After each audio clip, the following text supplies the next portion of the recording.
focus solely on nitrogen management. That is a big part of regenerative agriculture, as we talked about a little this morning. Before I get started into what we're actually looking for or looking at here, I wanted to talk a little bit about the nitrogen cycle. So nitrogen, the reason that we tend to focus so much on nitrogen is because of the extensive amounts of reactions that can take place with nitrogen in the soil. So it can go from an extremely reduced form to an oxidized form just by the change in soil moisture by maybe a couple of percent. Very, very small changes can create large changes in the form of nitrogen that's present in the soil. So if we get to a point where there's too much moisture in the soil, we're going to limit oxygen. With that limited oxygen, nitrogen can be transformed into a gas, no longer available for the plant. And once it's transformed into the gas, it can potentially be lost into the atmosphere, causing the issues that we all hear about related to greenhouse gases and the increase in the atmosphere. There's also changes. I'm glad you're here. I know, exactly. There's also losses that occur when we apply certain forms of nitrogen. So if we go out and we apply an ammonium or a urea-based nitrogen fertilizer, we can get ammonia volatilization losses. The environment that we grow cotton in here in the high plains is extremely conducive to volatilization losses. So we have wind, we have heat, we have high ET losses that result in greater gaseous losses. We also have soils that are more alkaline in nature. Who here works in a soil with a pH less than, say, 7.2? Of the producers here, I don't expect any of you to raise your hand. And based on the data that I've seen where we have sampled across this part of the high plains, most everyone is 7.8 and higher. That is going to result in greater potential for volatilization losses. So what's happening there? There's this enzyme in the soil called urease that is allowing the reaction of urea to be converted into ammonia, which then is lost as a gas from the system. If the conditions are right, both soil conditions, environmental conditions, up to 50% of the nitrogen that you're applying on the surface of the soil can be lost within 48 hours due to volatilization. So very quick transformation, very quick potential for losses. If you're not going in and incorporating or using some sort of product to help stabilize or limit the urease activity, that potential is going to remain high for you to lose a large percentage of the nitrogen that you're applying. There are other ways beyond just applying a product. We can incorporate to at least a ½ inch deep in the soil that's going to limit losses. We can, and that's mechanical incorporation, but that's also another tractor pass through the field. So you have to weigh your options here from an economic perspective. We can incorporate with irrigation as long as it's a water-soluble product.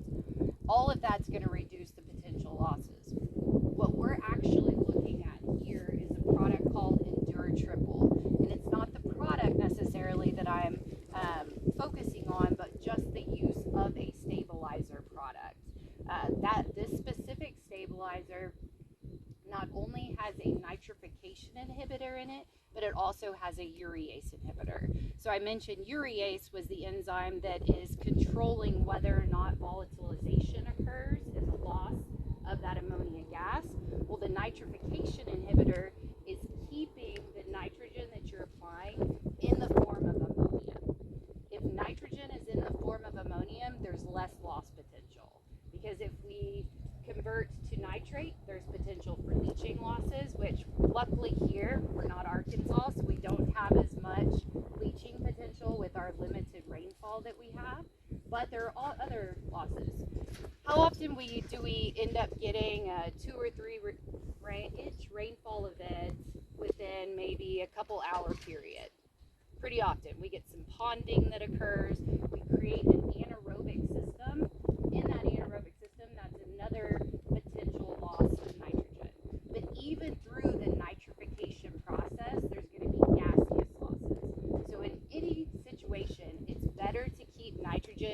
any ammonium form, it can be taken up the plant just as easily as nitrate can be taken up by the plants. And so there's no reason that we want that nitrification process to happen.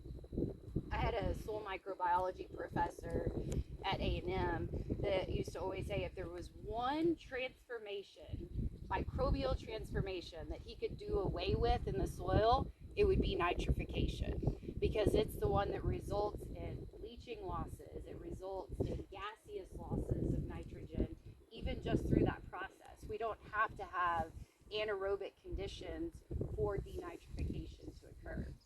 So the product that we're working with here controls both nitrification, or limits that activity, at least for a short period of time, and it also limits urease activity. It's important to remember that with any of the products that we apply that are used as a nitrogen stabilizer type product, they're not going to be long term. They're meant, well, ideally, in a perfect world, we could have them last throughout the entire growing season, but most of them are short term. They're going to last somewhere from 4 weeks up to maybe 8 or 10 weeks, depending on the environmental conditions. And so you're using this product to help you get through the early stages of the growing season. If we think about when we plant, April, May, June, those are usually our rainiest times of the year. That is going to be the time that you have greater potential losses with nitrogen fertilizer. So it's the perfect time to add in some sort of product, especially if you're no-till and you don't want to mechanically incorporate a urea fertilizer. And if you don't want to turn the pivot on just simply to water in your fertilizer. So there's lots of benefits to the use of some sort of product. As I mentioned, we're using Indoor Triple, and Colton disappeared. Where did Colton go? He's on the phone. Oh, okay. So he is, do what? He's selling something. Okay. Well, You're that's triple. So he is here from Wilbur Ellis. Indoor Triple is a Wilbur Ellis product, but there are lots of options out there as far as stabilizer products. So here, very simple, we wanted to compare UAN applications both with and without the nitrogen stabilizer product. Not only are we going to collect yield information, but we're also monitoring. Katie has been coming out, as well as Arjun has joined her. And that's, I didn't introduce Arjun earlier. He's a postdoc of mine, just started about a month ago now, or getting close to a month ago. And he'll be working on a lot of the fertility physiology work that we're conducting. But they come out, they measure greenhouse gas emissions with the same instrumentation that we demonstrated at the last farm. So in addition to the nitrous oxide and ammonia, we're also looking at CO2 and any influence that that product may have on gaseous losses. Very exciting. It's only preliminary data, 1 year of data, but we are seeing significant reduction in nitrous oxide emissions with the use of the stabilizer product. And a lot of times when we go out, we just conduct yield trials with and without a stabilizer. We don't always see the impact that we're having from a yield perspective, but to actually see the reduction in nitrous oxide is pretty exciting. So most likely the reason that we are seeing that reduction is because of the nitrification inhibitor that is included in that product. It's limiting nitrification from occurring, and we're not getting any of the gaseous losses. So nitrification is considered a leaky sink transformation. So there's lots of gaseous losses that can occur during that process, and by limiting that, we're not getting the loss of nitrous oxide from the system. So keeping more nitrogen in the soil means that it's there for the plant to use, hopefully greater nitrogen uptake when the plant needs it, and then that will result in greater yield improvements. And I think from my conversations with Greg, that's something that y'all tend to always use. It's not really and so it took a little convincing, but convinced Greg not to put the nitrogen stabilizer so we could see the potential impacts that it might have. Questions, thoughts? Everybody's hungry? Yeah. Are you seeing any detect any ammonia volatilization from the system. And I think because y'all are knifing in your UAN, I believe. No, is it surface applied? So I don't know why. Yeah, and maybe we missed because ammonia volatilization can happen in that really quick window, and so it's possible that we just missed that loss. Nick, have you ever seen much of a ammonia loss? I had a significant ammonia loss one time from one single plot in my master's work. That was with manure application. But other than that, I've never seen it.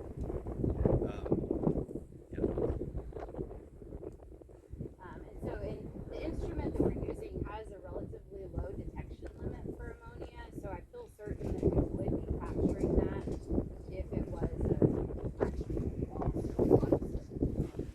Yeah, because that seems like a real value of the gas mess system, because the LICOR analyzers that we use don't detect for ammonia. Yeah. So it's just interesting. Yeah, usually you have to go out, and I've done this with Jacob before, where you use some filter pads that you then collect from the field to monitor ammonia losses, but that's pretty time intensive. So again, the idea of this one is really just to increase the amount of nitrogen that's staying in the soil, having both economic as well as environmental impact, positive impacts. Because the idea would be that with the use of these products, you can reduce your rate of nitrogen because there is less loss that's associated with them. Of the farmers that we have in the audience, or any of you using Y'all, stabilizer?